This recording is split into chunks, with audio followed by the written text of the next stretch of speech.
जब भी कभी हिंदी फिल्मों में सफल खलनायकों का जिक्र होता है तो सैकड़ों चेहरे आंखों के सामने किसी चलचित्र की तरह गुजरने लगते हैं। और उन्हीं चेहरों में से कुछ ऐसे चेहरे भी होते हैं जिन पर आके निगाहें थम सी जाती है। वो चेहरे जो न सिर्फ बरसों से बल्कि कई दशकों से लोगों के दिलों पर राज करते रहे हैं। उनका अभिनय और उनका अलग अंदाज उन्हें अपने दौर के अभिनेताओं की भीड़ से अलग खड़ा कर देता है। उन्हीं दमदार और सफल अभिनेताओं में से एक है लीजेंडरी एक्टर जीवन। जीवन जी का जन्म 24 अक्टूबर 1915 में कश्मीर में हुआ था। उनका असली नाम ओंकार नाथ धर था।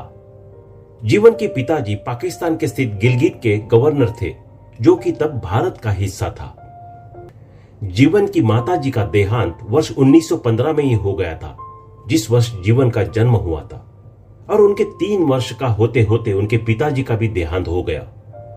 जीवन का पालन पोषण उनके 24 भाई बहनों से भरे बड़े से परिवार में हुआ था। दोस्तों, जीवन जी का सपना बचपन से ही एक अभिनेता बनने का था, लेकिन एक गवर्नर फैमिली का बेटा फिल्मों में काम करे, इस बात की इजाजत मिलना का कोई सवाल ही नहीं था। उस जमाने में फिल्मों में काम करना बिल्कुल अच्छा नहीं माना जाता था।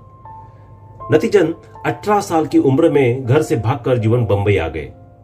उस वक्त उनकी जेब में मात्र 26 रुपए थे। हालांकि उस जमाने में ये बहुत कम भी नहीं थे, लेकिन इतने ज्यादा भी नहीं थे कि बंबई जैसी बड़ी और अनजान जगह के लिए। इसलिए उन्होंने काम तलाशना शुरू कर दिया। शुरुआत में उन्हें जो पहला काम मिला था वो था निर्देशक मोहन सिन्हा के स्टूडियो में रिफ्लेक्टर पर सिल्वर पेपर चिपकाने का।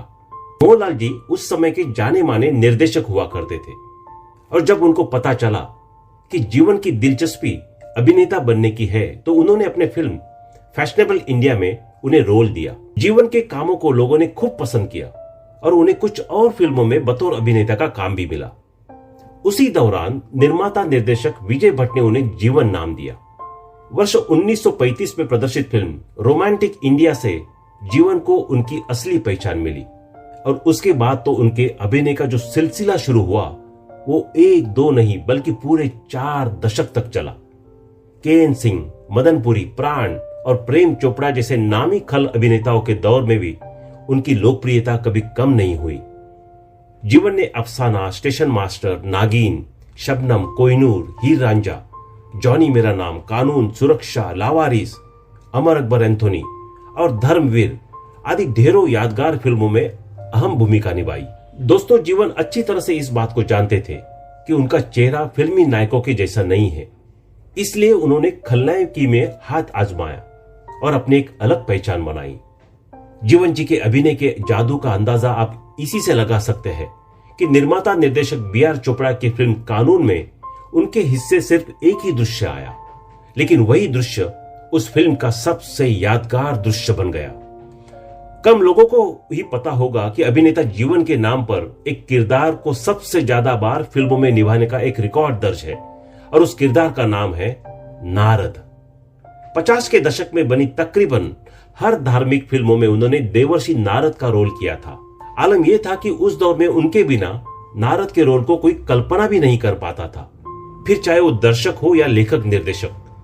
कुल 61 फिल्मों में नारद का किरदार निभाने के लिए उनका नाम लिम्का बुक ऑफ रिकॉर्ड में दर्ज है। जीवन खुद कहते हैं कि मैंने इतनी बार नारायण नारायण का जाप किया है कि अगर जिंदगी में भूल चूक से कुछ भी पाप किए होंगे तो वो धुल चुके होंगे। इस रोल के प्रति उनके समर्पण का अंदाजा आप इसी बात से लगा सकते हैं कि नारद मुनि का किरदार निभाते समय वे मांसाहार भी पूरी तरह त्याग कर देते थे। मांस मछली के साथ साथ शराब तक को भी हाथ नहीं लगाते थे। कहना था कि सेट पर खड़ा होकर जब मैं नारायण नारायण बोलता हूं तब मेरे अंदर मांस मच्छी या कुछ भी मांसाहार नहीं होना चाहिए। मैं इस किरदार को भी बड़ी श्रद्धा के साथ निभाता हूं। दोस्तों, अपने खास डायलॉग डिलीवरी के साथ जीवन का अंदाज भी औरों से बिल्कुल अलग हुआ करता था। खलनायकी के हर रूप के अलावा उन्होंने कॉमेडी सहित विभिन्न चरित्रों को बखूबी निभाया। यदि उन्हें कंप्लीट और परफेक्ट एक्टर कहा जाए तो यह गलत नहीं होगा। फोटोग्राफी, नृत्य, एक्शन, संगीत आदि में भरपूर दिलचस्पी में भी जीवन की भरपूर दिलचस्पी थी, लेकिन उन्हें सफलता अभिनय के क्षेत्र से ही मिली। हिंदी के साथ साथ जीवन ने पंजाबी फिल्मों में भी काम किया था। बेशक जीवन की छवि एक खलनायक की हुआ करती थी, लेकिन निजी जिंदगी में वो बहुत भले इंसान थे। कभी पैसों के मामले में उन्हें कोई धोखा दी जाए तो वे यही कहते थे, उस व्यक्ति को शायद ज्यादा जरूरत होगी। बहुत से लोगों ने जीवन की नकल कर उनकी जगह भरने की कोशिश की, लेकिन इसमें कोई भी सफल नहीं हो सका। उनके बेटे अभिनेता किरण कुमार जी का कहना है कि मेरे पिता खलनायकी के ऐसे तिलिस्म थे जो कोई नहीं ढूंढ सकता था। उनकी आवाज और अपने अंदाज से जीवन किसी भी साधारण चरित्र को एक अलग पहचान दे देते थे। 10 जून 1987 को मुंबई में उनका लीवर खराब हो जाने से महान अभिनेता जीवन जी की मृत्यु हो गई। आइए अब बात करते हैं उनके परिवार के बारे में। जीवन की पत्नी का नाम किरण धर था और वो लाहौर की रहने वाली थी, जो कि अब पाकिस्तान का हिस्सा है। दोस्तों, जीवन के घर का नाम जीवन किरण है, जो कि उनके और उनकी पत्नी के नाम को जोड़कर उन्होंने रखा था। हालांकि लोग समझते थे कि उन्होंने उनके साथ अपने बेटे किरण कुमार का नाम जोड़ा था। दरअसल जीवन जी के बेटे अभिनेता किरण कुमार जी का असली नाम दीपक धर था, जिसे बाद में बदलकर उन्होंने किरण कुमार कर दिया। किरण कुमार जी की पत्नी का नाम सुषमा शर्मा है, जो एक गुजराती एक्ट्रेस है, जिनसे उन्हें 2 बच्चे भी हैं। जीवन के दूसरे बेटे का नाम भूषण जीवन है, जो कि एक अभिनेता और निर्माता निर्देशक थे। उनकी पत्नी नेहा शरद रंगमंच, टेलीविजन और फिल्मों की अभिनेत्री है। नेहा शरद जाने माने लेखक शरद जोशी की बेटी है और खुद भी लेखन में सक्रिय है। भूषण जीवन जी की मात्र 36 साल की उम्र में किडनी फेल से मृत्यु हो चुकी है। जीवन जी की 2 बेटियां भी है, जिनके नाम है निक्की जीवन और रिक्की जीवन। तो दोस्तों, अभी के लिए बस इतना ही। मिलते हैं अगले वीडियो में, तब तक अपना ध्यान रखिए। Bye bye.